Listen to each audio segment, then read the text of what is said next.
Ito raw ang nagpapaalala sa kanya ng pangarap niya. Mag-ensayo ka! Nagsasayang ka lang ng oras! Ba't nasa bedside table mo tong music box?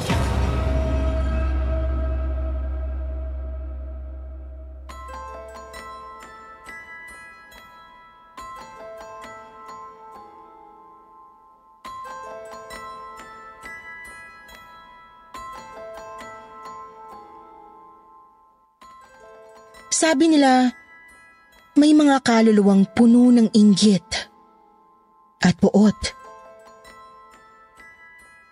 Kaya raw gusto nilang gamitin ang katawan ng mga buhay upang isakatuparan ang mga bagay na gusto nilang makamit. Tunghayan po natin ang kwentong ipinadala ni Maricar tungkol sa isang ballerina at isang misteryosong music box.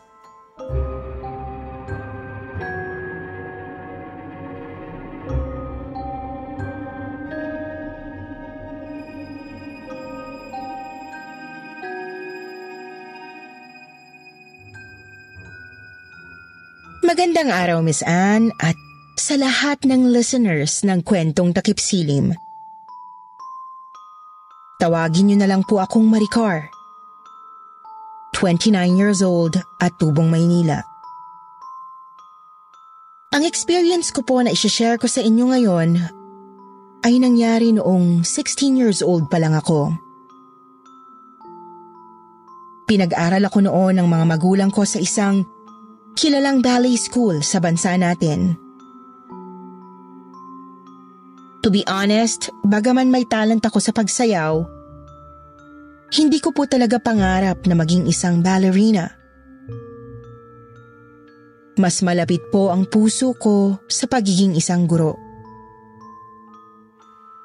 Pero wala akong magawa upang kontrahin ang gusto ni Mommy. Mula pa kasi pagkabata, ay planado na niya kung ano ang mangyayari sa buhay ko. Don't get me wrong. Mabait naman si Mommy. At mapagmahal. Pero masyado lang po siyang controlling. Pangarap kasi niya noon na maging isang ballerina. Sa katunayan, halos magkasabayan lang daw po sila ng idolo niyang si Lisa Makuha, ang nag-iisang prima ballerina ng ating bansa. Pero dahil hindi sinuportahan ni na lolo at lola ang pangarap niya, wala siyang nagawa, kundi ang sumuko na lang. Pero nangako siya na ang magiging anak niya ang tutupad ng kanyang pangarap na maging isang ballerina. At ako nga po yon.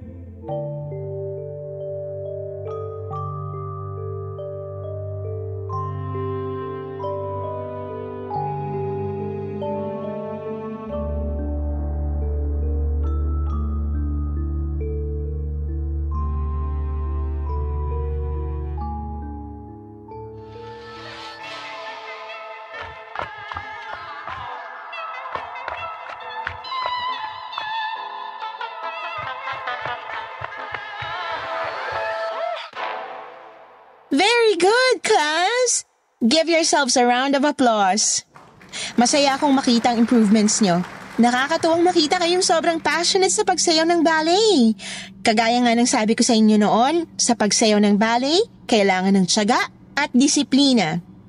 At nakita ko ang mga katangiang yan sa inyo. Ang tagal naman matapos ng ballet class na to. Ang dami ko pang kailangang i-review. Malapit na ang midterm, baka maapektuhan ng grades ko nito. Okay, class, bago tayo umuwi, I have very exciting news for you.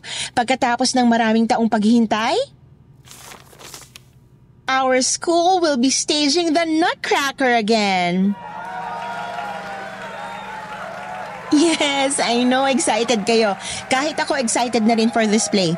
Alam niyo ba na noong 80s pa huling ginawa ng school natin ng The Nutcracker? At isa to sa personal favorites ko. Kaya naman, gusto kong perfect ang pagtatanghal na to. At, upang masiguro na makukuha natin ang right fit for every character, magkakaroon tayo ng audition. Kaya, I encourage everyone to put your best foot forward kung gusto nyong makuha ang lead role. May 2 linggo lang kayo para paghandaan ang audition, ha? Kaya, give it your best shot. Ngayon talaga? Kung kailan midterm sweep? Ang husay ng timing ah. May problema ba, Maricar? Wala po. Good. Okay, class, you may go. Finally. Pwede ba kitang makausap sandali, Maricar? Yes po. Is everything okay? Napapansin ko kasi na parang wala ka sa focus nitong mga nakaraang araw. Parang lumilipad sa ibang lugar ang isip mo. Sorry po. Alam mo naman ang ballet, hindi ka dapat maging distracted sa sayaw na to. Dapat binubuhos mo dito ang buong puso't kaluluwa mo. At sa totoo lang ha, hindi ko yan nararamdaman sa'yo ngayon. Medyo busy lang po sa academics. Malapit na po kasi ang midterms at ayokong bumaba ang grades ko. Hindi ko naman sinasabing pabayaan mong pag-aaral mo. Yan pa rin dapat ang priority mo. Pero kailangang mas matuto kang ibalanse ang oras mo. Pag nasa ballet class ka, kalimutan mo munang ibang bagay, ituon mo ang attention mo sa pagsasayaw. Kasi sayang, Maricar, alam mo naman siguro na ikaw ang isa sa pinakamagagaling naming estudyante. Sa katunayan, malaki ang possibility na ikaw ang magiging bida sa The Nutcracker. Salamat po. At mangyayari lang yan kung magfo-focus ka. Huwag mo sanang sayangin ang potential mo.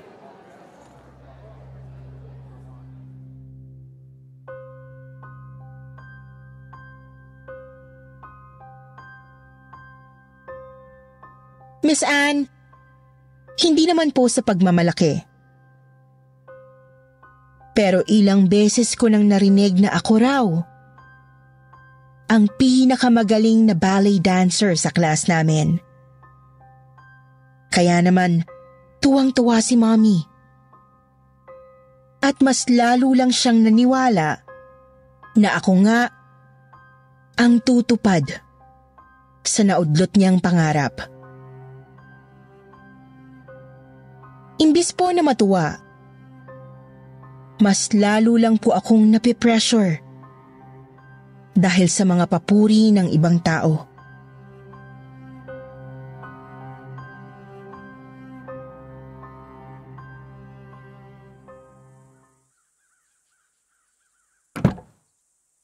O Iya, kumusta ang class mo? Okay lang naman po, Dad. Nakausap ko ang ballet teacher mo kanina. Wala ka raw sa focus. Totoo ba yon? Medyo distracted lang po, Ma'am. Alam niyo naman pong busy ako sa pagre-review. Hindi ba tinuruan na kita kung paano balansehin ang oras mo? Disiplinahin mo ang sarili mo. Kung ayaw mong ako mismo ang dumisiplina sa'yo. Sorry, Ma'am. Han, hindi kaya mas makakabuti kung pagpapahingayin muna natin si Maricar sa pagbabalay? Para naman mas makapag-focus siya sa pag-aaral niya. No. Alam mo naman ang pangarap ko para sa anak natin, di ba? Tsaka ngayon mo pa siya patitigilin kung kailan may upcoming play sila? Maricar, kailangang makuha mo ang lead role para sa The Nutcracker. Pero, Ma'am, wala nang pero-pero. Gusto kong gawin mo ang lahat para ikaw ang mapili. Ikaw ang pinakamagaling sa class nyo. Kaya kung magfo-focus ka lang, sigurado akong mai-impress mo ang judges sa audition.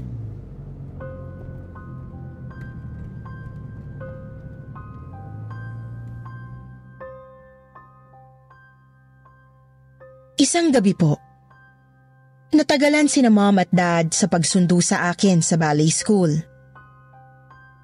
Nagkaroon kasi sila ng emergency sa office na kailangan nilang asikasuhin. Ang sabi nila malilate sila ng 1 oras pero susunduin nila ako agad pag natapos na sila sa kailangan nilang gawin. Ayoko namang tumunganga na lang doon habang naghihintay sa kanila. Kaya nag-review na lang po ako ng lessons para hindi masayang ang oras ko. Papadilim na noon at isa-isa nang nagsialisan ang mga tao sa ballet school. Lahat sila ay nagpaalam sa akin ng madaanan nila ako. Biniro pa nga ako ng isa kong kaklase na wag raw akong magtagal doon. May bali-balita raw kasi na may nagpaparamdam na multo sa ballet school namin. Tinawanan ko lang siya dahil hindi naman ako naniniwala sa mga multo. At hindi rin ako matatakutin. Pero may kakaiba pong nangyari sa gabing yon, Miss Anne.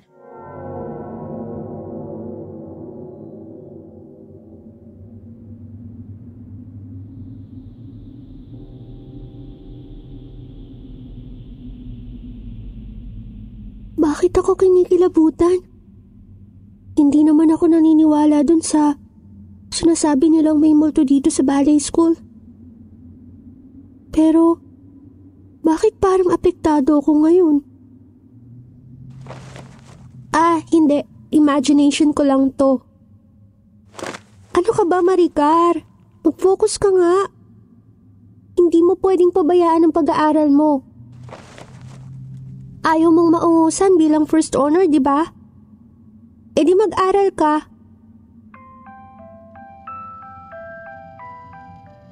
Ano yun? Music box ba yun? Ba't parang galing sa practice room yung tunog? Wala nang tao dun ah. Kanina pa sila nakaalis lahat.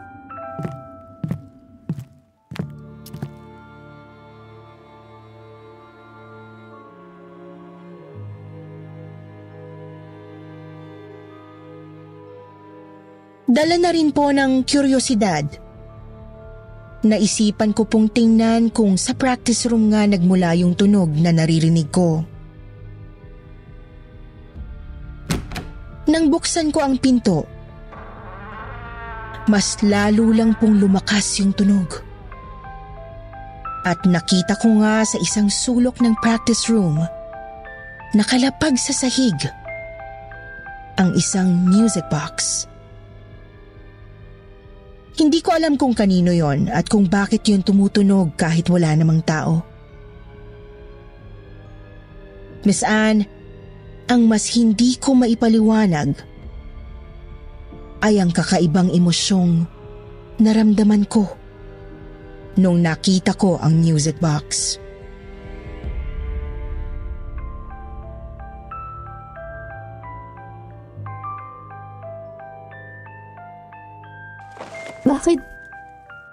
Bakit parang ang bigat ng pakiramdam ko?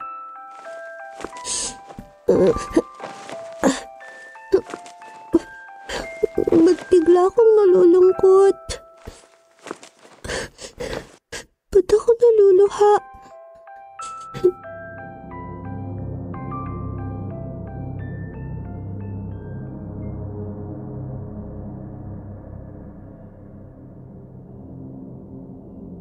Kinuha ko ang music box at pinagmasdan ng ballerina na umiikot sa loob nun. Miss Anne, hindi ko talaga mapigilan ang patuloy na pagbuhos ng luha ko. Hindi ko maintindihan kung saan nanggagaling yung lungkot na nararamdaman ko. In-off ko ang music box at basta ko na lang itong ipinasok sa bag ko. Parang wala na akong pakialam kung may ibang may-ari nun. Sa oras na yon, inangkin ko na talaga yung music box.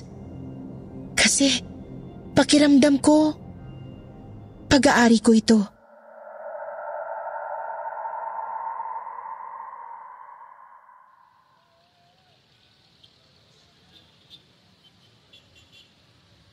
Ay, ano ba yan ang traffic? Gutom na gutom pa naman ako. Han, tumawag ka na ba sa bahay? Nasabi mo na ba kay Yaya na maganda ng dinner? Oo, kanina pa.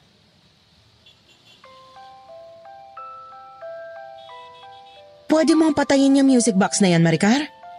Lalo sumasakit ang ulo ko dyan. Ang ganda nga po ng tunog eh. I don't care. Basta patayin mo. Saan mo ba nakuha yan, Iha? Binili ko po.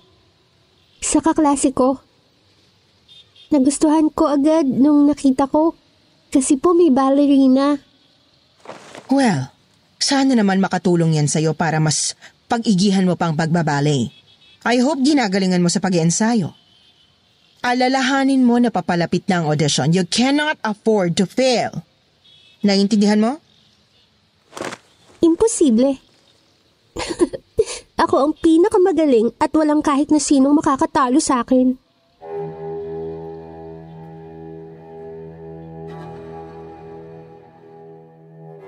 Pati po ako natigilan. Huli na nung na-realize ko kung ano yung sinabi ko. Natigilan ako at nanlaki ang mga mata ko. Hindi ako makapaniwalang nasabi ko ang bagay na yon.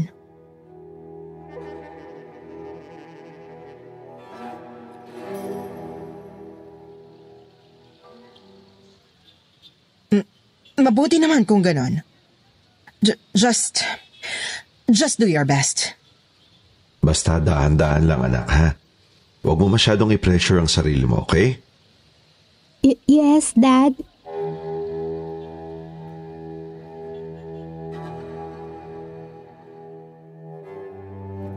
Miss Anne, sa paglipas ng mga araw parang naging karugtong na ng buhay ko ang music box.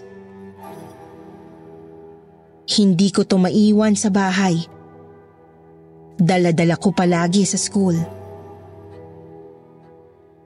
At hanggang sa pagtulog ko ay katabi ko ito. Isang gabi, nagkaroon ako ng isang weird na panaginip na hindi ko makakalimutan. Napanaginipan ko ang isang ballerina na mag-isang sumasayaw sa dilim.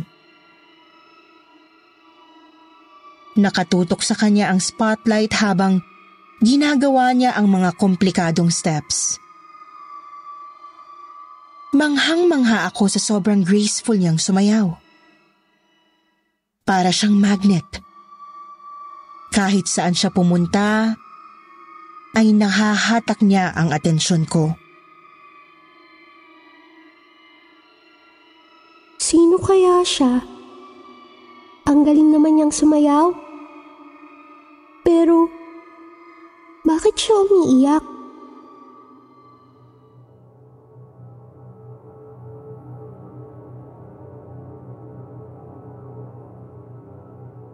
Kapansin-pansin po ang luhang tumutulo sa kanyang pisngi.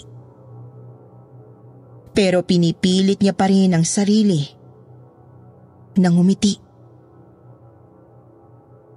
Nagkalat na ang makeup sa mukha niya dahil sa kanyang mga luha.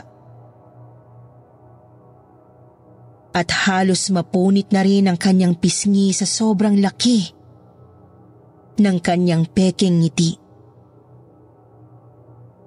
Sa kabila nun, kapansin-pansin po ang angkin niyang kagandahan.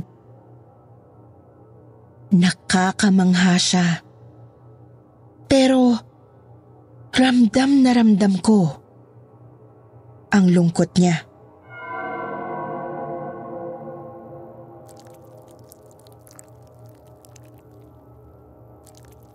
Dugo! May dugong umaagos sa binti niya. Diyos ko po! Miss! Miss, suminto ka na! Tumigil ka sa pagsasayaw!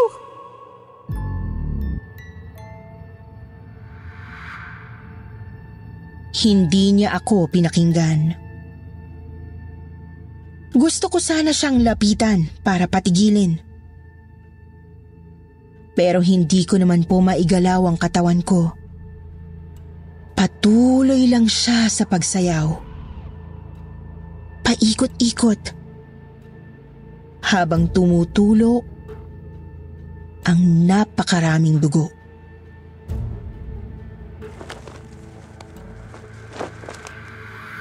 Ba't biglang lumaki ang tiyan niya? Buntis siya? Diyos ko po!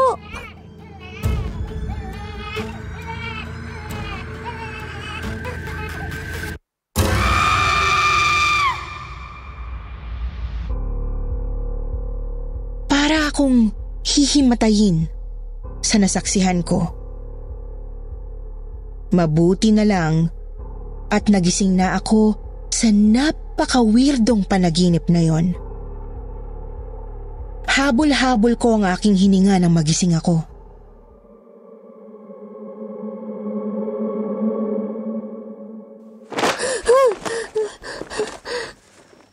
Anong klaseng panaginip ba yun? Nakakatakot.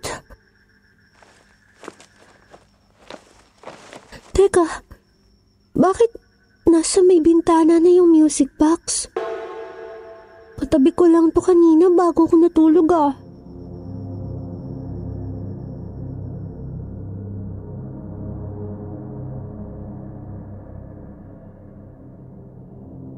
Sa kabila nun, hindi ko pa rin pinansin ang mga weirdong bagay na nararanasan ko, Miss Anne. Sa panahong yun kasi, nakafocus lang ang atensyon ko sa ballet at sa upcoming audition. Hindi ko alam kung anong nangyarit, nag-iba ako. Bigla akong naging competitive. Nagkaroon ako ng kakaibang drive para makuha yung lead role. Dati naman, wala akong pakialam sa ballet.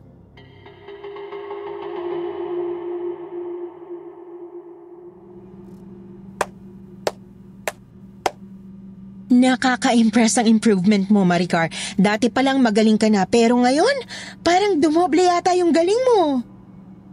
Hindi pa po ako satisfied sa performance ko. Pag pinapanood ko ang sarili ko na sumasayaw, alam ko na may kulang pa. I can do better. Huwag mong masyadong i-pressure ang sarili mo. Magaling ka na, Maricar. Ang kailangan mo lang gawin, ipagpatuloy ang pagfo-focus mo sa pagsasayaw. Para kasing, pwede ko pang gawing mas pulido yung sayaw ko. Parang may mali pa eh. May kulang.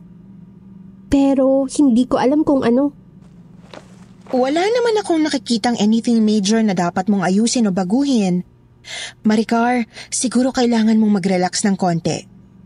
Hindi rin kasi makakatulong if masyado kang stressed or pressured. Hindi ako pwedeng mag-relax. Hindi ako pwedeng magpakampante. Pangarap ko to. At hindi pwedeng hindi ko to makuha.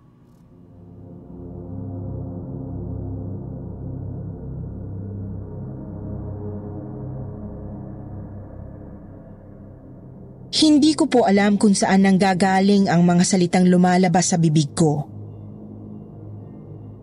Isa lang po ang sigurado ako. Hindi sa akin nanggaling ang mga yon. Habang tumatagal naman po, ay palala ng palala ang sitwasyon ko. Mas naging determinado pa kasi akong mag-practice. To the point na hindi ko na pinapansin ang pag-aaral ko. Napansin din ng mga magulang ko na nagpapaiwan ako sa ballet school after ng klase at late nang nagpapasundo sa kanila. Gusto ko kasing mag-spend ng extra time sa pagpa-practice.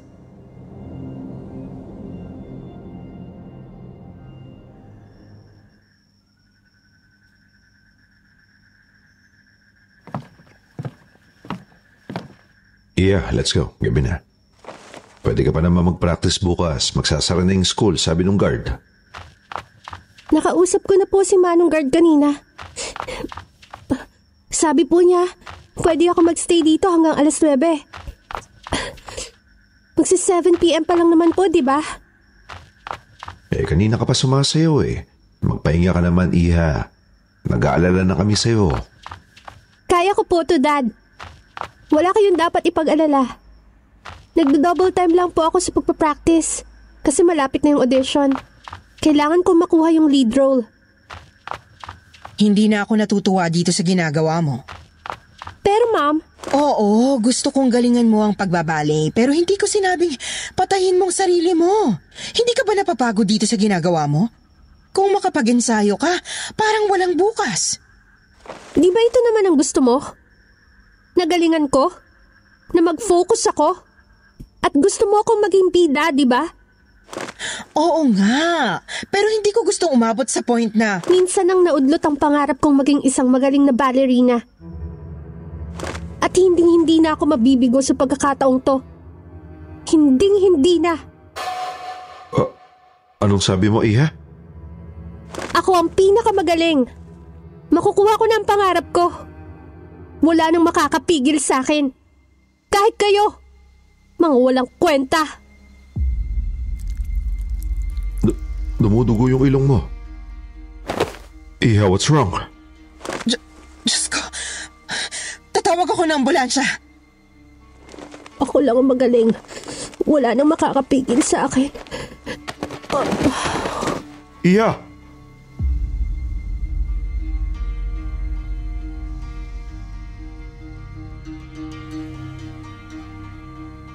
Isinugod ako sa ospital ng gabing yon. At ayon sa doktor, masyado ko raw pong pinagod ang sarili ko. Kailangan ko raw munang magpahinga upang makarecover ako. Pero mas lalo lang po akong naging agresibo dahil dito. Ayoko kasing tumigil sa pag-iensayo. Lalo pat malapit na ang audition. Isang gabi, habang mag-isa lang ako sa hospital room dahil lumabas sandali si Daddy para bumili ng makakain, napansin ko po na may nakatayo sa isang sulok ng kwarto. Parang isang figure ng babae na nakatago sa likod ng kortina.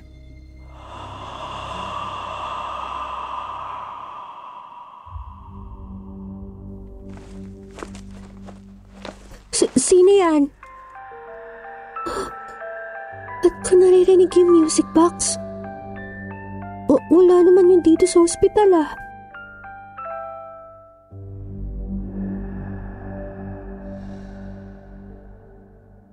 Napalingon po ako sa salamin ng bintana at napasigaw sa nakita ko. Nakatayo po doon ang isang babaeng kamukhang kamukha ko. May suot na itim na ballet dress. Maputla ang mukha. At may lumalabas na dugo sa kanyang bibig. Ngumisi po siya ng sobrang laki, dahilan para tumulo ang napakaraming dugo mula sa bibig niya. Tumayo ka! Mag-ensayo ka! Sumayaw ka! Huwag na huwag kang titigil! Ah! Wala kang panahon para magpahinga. Nagsasayang ka lang ng oras. Huwag kang hinutil! Tama na! Tama na! Iya, ano nangyayari sa'yo? Dad, please, paalisin mo siya. Natatakot ako sa kanya. Sino? Sino ba tinutukoy mo? Tayong dalawa lang naman yung nandito. May ballerina dito kanina. Kamukha ko siya. Pero, nakakatakot po siya, Dad. Dad, please help me. Teka, paano to nakarating dito? Ba't nasa bedside table mo tong music box? Ang alam ko na iwan to sa bahay ah. Hindi ko po alam.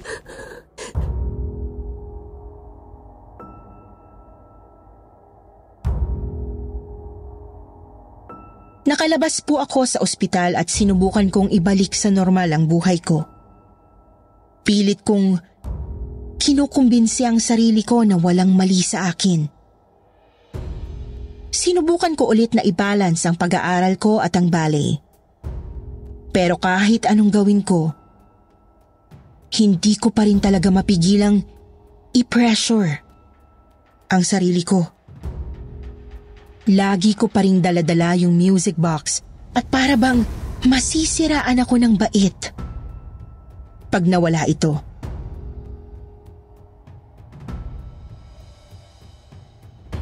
Isang gabi raw po, sinilip ako ni Daddy sa kwarto upang i-check ang kalagayan ko.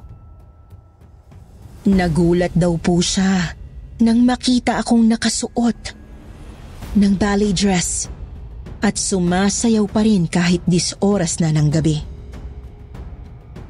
Pero ang mas gumulat sa kanya ay nang marinig niya akong kinakausap ang sarili ko.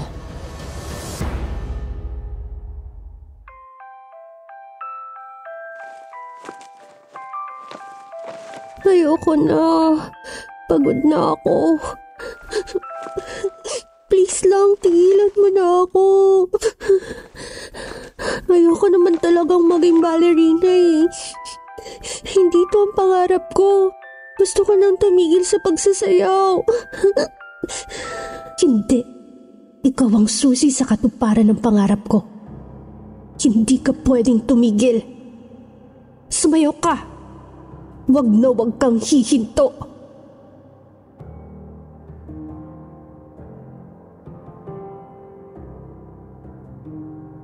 Habang nangyayari ang lahat ng yon, nakita raw ni Daddy ang malaking anino ng isang ballerina na sumasayaw sa likod ko. Hindi raw niya alam kung ano ang gagawin niya dahil takot na takot siya nun.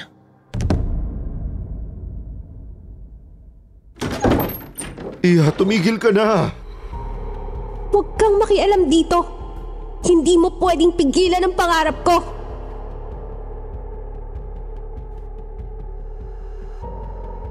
Sinubukan daw akong pakalmahin ni Daddy pero bigla akong nagwala at paulit-ulit siyang minura. Miss Anne, wala po akong maalala sa mga nangyari nung gabing yon.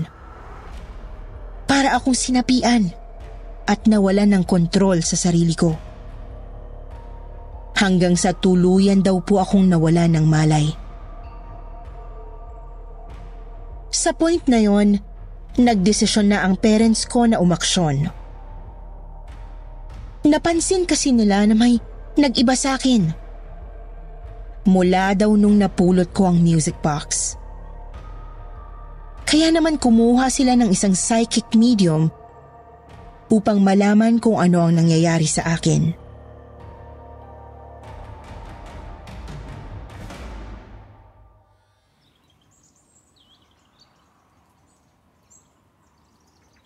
Ang music box na to ay pag-aari ng isang kaluluwang puno ng galit, lungkot at inggit.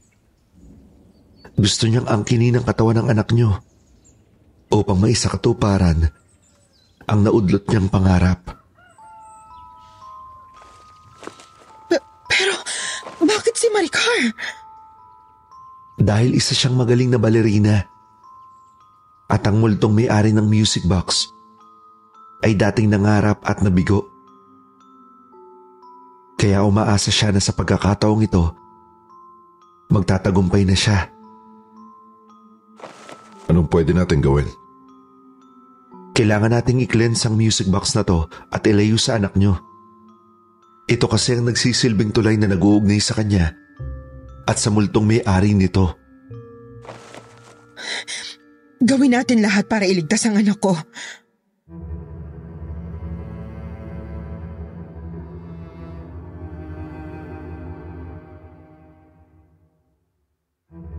Ipina-cleanse nga po nila ang music box at tuluyan itong inilayo sa akin.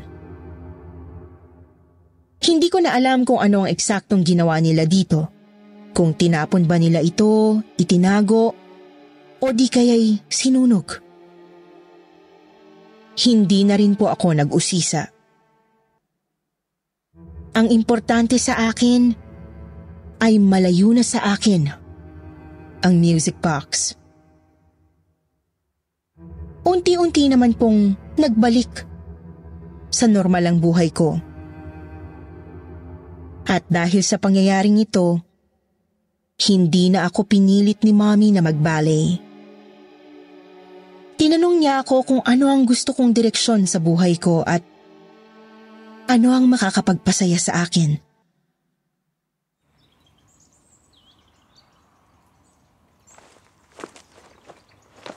I am glad na mas naging okay ang relationship niyong mag-ina. Hindi ko lang talaga inasahan ang nangyari sa'yo, Maricar. Ni hindi ko nga alam kung paano umabot sa'yo ang music box ni Elisa. Elisa? Sino po siya? Dati siyang parte ng ballet school at isa sa pinakamagaling na ballet dancers dito. She was 2 years older than me at talagang hinahangaan namin siya noon. Pangarap niya talaga na maging isang prima ballerina someday. Ano pong nangyari sa kanya? Well, nabuntis siya. At basta na lang iniwan ng boyfriend niya. Hindi niya alam kung paano sasabihin to sa mga magulang niya. Takot din kasi siya na baka pahintuin siya ng mga to sa pagsasayaw ng ballet. At nagkataon din na malapit ng audition noon para sa The Nutcracker. Naisip niya na kung hihinto man siya sa pagsasayaw, kailangan maging bida muna siya kahit sa huling pagkakataon. Kaya nagpractice siya ng nagpractice. Inaabot siya ng gabi dito. Lagi rin niyang dalang music box dahil ito raw ang nagpapaalala sa kanya ng pangarap niya. Nakuha po ba niya ang role? Sa kasamaang palad, namatay siya. Isang gabi, nakunan siya habang nag-iensayo sa loob ng practice room. Wala nang ibang tao sa school noon, maliban sa guard na nasa may gate. Hindi rin alam ng guard na may tao pa pala sa loob. Walang kahit sinong nakatulong kay Elisa. Kinaumagahan, natagpuan na lang siya ng mga janitor na wala ng buhay. Nagkalat ang dugo sa sahig. At tumutunog pa rin ang music box. Diyos ko. Akala ko nga nasa family niya ang music box. Kaya nagtaka rin ako nung nalaman kong napunta yun kay Maricar. Baka nakita niya ang sarili niya sa anak ko. Tapos nagkataon na parehong ballet show ang gusto nilang pagbidahan. Ganun na nga po. Sana hindi na ito mangyari ulit. At sana rin matahimik ng kaluluwa ni Elisa. At hindi namang gambala pa ng ibang ballerina.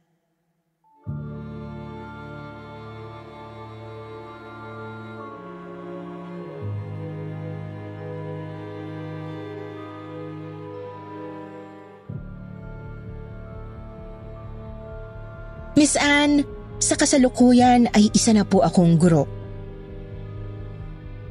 Tuluyan ko nang iniwan ang pagiging ballerina dahil mas malapit talaga sa puso ko ang pagtuturo. Nirespeto na rin talaga ni Mommy ang gusto ko. Tuwing naaalala ko ang pangyayaring yon, hindi ko maiwasang pangilabutan. Kaya't ipinagdarasal ko na lang po ang katahimikan ng kanyang kaluluwa. Hanggang dito na lamang po ang kwento ko. Sana'y nagustuhan niyo po. Maraming salamat at more power to your YouTube channel.